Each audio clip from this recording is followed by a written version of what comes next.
Cancer still remains one of the leading causes of death in the United States today. The best strategy we have in the fight against cancer is still prevention. Catching cancer early or catching it before it even starts can mean the difference between life and death.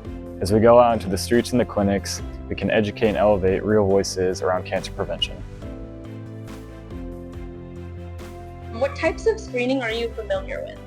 I'm not really familiar with any, I'm not gonna lie. I'm familiar with like mammogram screenings, vaginal screenings for cancer, and then also just like checking your skin for like any odd spots that could look like not sun cancer, melanomas. As a trained cancer biologist, I realized that the best case scenario is to not ever get cancer. And so that really relies upon prevention.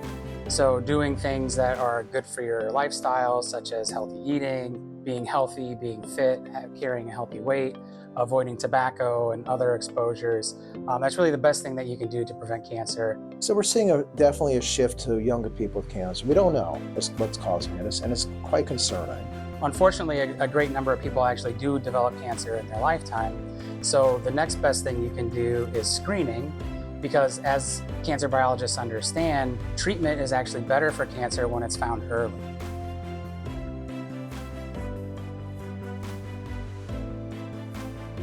I'm going to say fear of the unknown, fear of bad outcomes. I would say those two things. I was diagnosed with cervical dysplasia, I believe, as early as 24 years old.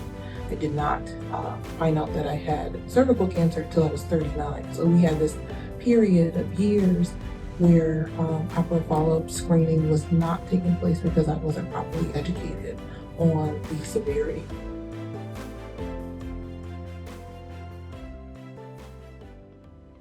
It's important to normalize cancer screenings and a lot of other diseases or things that happen in our urban community.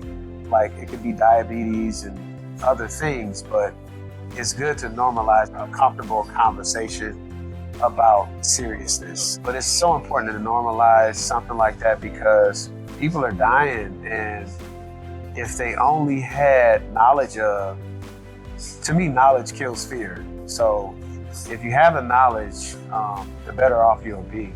We want people to be empowered. We want people to be educated. We want people to break the stigma and nobody have to go through what we've been through or suffering or losses unnecessarily for something that is preventable. I know it's personal, but those stories are kind of what help teach everybody.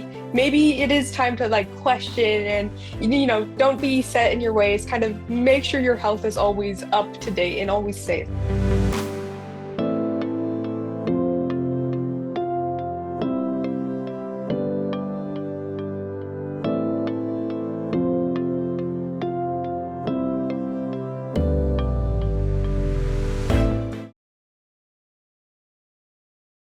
Those are familial genes that cause cancer, is breast cancer, pancreas cancer, prostate cancer.